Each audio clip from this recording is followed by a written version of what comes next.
हर भारतीय की पहली पसंद, पहली सिम और टेलीकॉम सेक्टर की किंग बीएसएनएल ने आखिर ऐसा क्या किया कि एक समय पर उससे लोग पीछा छुड़वाना चाहते थे, और आखिर अब ऐसा क्या हुआ है कि लोग वापस से बीएसएनएल से सहानुभूति जता रहे हैं। बीएसएनएल ने अपनी टेक्नोलॉजी अपग्रेड में ऐसी क्या मेजर मिस्टेक की जो आज भी उन्हें इफेक्ट कर रहे हैं। क्या बीएसएनएल के फाइनेंशियली ट्रबल के पीछे हिडन रीजन भी है जो पब्लिक में डिस्कस नहीं किए गए। बीएसएनएल ने अपने कस्टमर सर्विस को इम्प्रूव करने के लिए क्या गलतियां की, बीएसएनएल की पॉपुलैरिटी के पीछे क्या रीजन थे जिन्होंने उन्हें मार्केट लीडर बना दिया। इन सवालों के जवाब के साथ साथ इस केस स्टडी से आपको अपने धंधे के लिए बेनिफिशियल पॉइंट भी मिलने वाला है, तो वीडियो को अंत तक जरूर से देखना। बात है 2000 की, जब टेलीकम्युनिकेशन सेक्टर में कंपनियों की कमी थी। तब बीएसएनएल ने अपनी सर्विस से सबको इम्प्रेस किया। बीएसएनएल ने सबसे पहले लैंडिंग सर्विस लॉन्च की थी और उनके पास एक स्ट्रॉन्ग नेटवर्क इंफ्रास्ट्रक्चर था।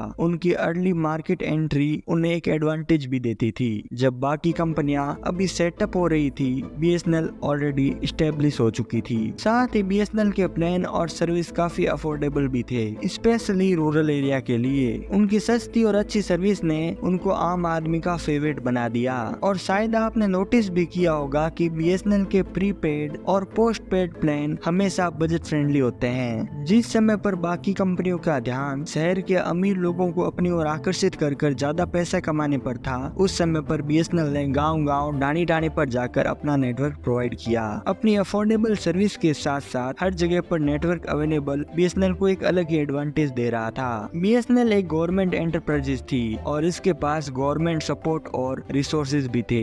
ये मेकिंग उनको एक्सपेंसेस और सर्विस क्वालिटी को मेंटेन करने में मददगार साबित हुई। गवर्नमेंट का साथ और अपनी अच्छी सर्विस के कारण बीएसएनएल एक ट्रस्टेड ब्रांड बन चुका था। पब्लिक सेक्टर कंपनी होने के नाते लोगों को उनकी सर्विस पर विश्वास था। ये ट्रस्ट उनकी पॉपुलैरिटी का एक मेन फैक्टर भी था। अब समझने की कोशिश करते हैं कि बीएसएनएल से आखिर क्या क्या गलतियां हुई जिससे उन्हें जमीन पर आना पड़ा। आपको याद होगा 2016 का वो साल जब टेलीकॉम मार्केट में एक नया प्लेयर जियो आया और 4G के साथ मार्केट को हिला दिया, और बीएसएनएल भी कहीं से पीछे नहीं रहा। उन्होंने भी अपनी 4G सर्विस लॉन्च की, पर वो सिर्फ एक दिखावा था। उसके पीछे की असल सच्चाई थी कि बीएसएनएल ने अपने 4G रोलआउट को लेकर कई बार डिलेज फेस किए। ये डिलेज उनकी टेक्नोलॉजी को आउटडेटेड बना रहे थे।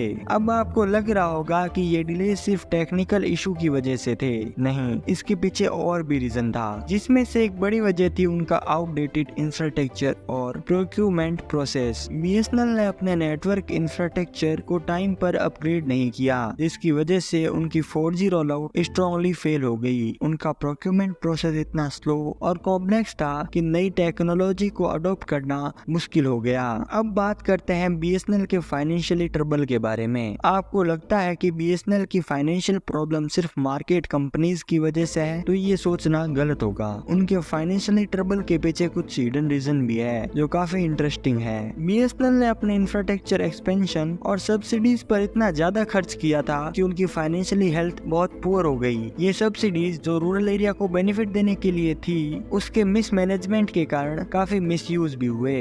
समय के साथ साथ बीएसएनएल ने कस्टमर सपोर्ट और कस्टमर सेटिस्फेक्शन पर ध्यान देना कम कर दिया, जिससे लोगों की उनके प्रति शिकायतें भी बढ़ने लगी। बीएसएनएल ने इसको इम्प्रूव करने के लिए जो स्टेप लिए वो भी गलत डायरेक्शन में थे। बीएसएनएल ने अपने कस्टमर सर्विस इम्प्रूव करने के लिए हाई लेवल कम्युनिटीज और एक्सपेंसिव प्रोजेक्ट लॉन्च किए, लेकिन ये इफेक्टिव नहीं रहे, जबकि बेसिक कस्टमर सर्विस इशू को सॉल्व करना जरूरी था। पर अब जब मार्केट लीडर एयरटेल और जियो ने अपने रेट बढ़ाए तो लोगों को बीएसएनएल की याद आने लगी। तो दोस्तों, आज हमने बीएसएनएल के गोल्डन डेज से लेकर उनकी इश्यूज से भरी जर्नी को देखा। हमने ये भी समझने की कोशिश की कि बीएसएनएल ने अपने पीक ईयर्स में क्या मेजर स्ट्रेटजीज अपनाई और आज वो कहाँ खड़ी है। अब चलिए देखते हैं कि हम इन इश्यूज से क्या सीख सकते हैं अपने बिजनेस जर्नी के लिए। टेक्नोलॉजी अपग्रेड के प्लान को टाइमली और इफेक्टिव बनाइए। जैसे बीएसएनएल ने अपने टेक्नोलॉजी अपग्रेड में डिलेज फेस किए, वैसे ही आपको भी अपने टेक्नोलॉजी प्लान को एफिशिएंटली इम्प्लीमेंट करना होगा।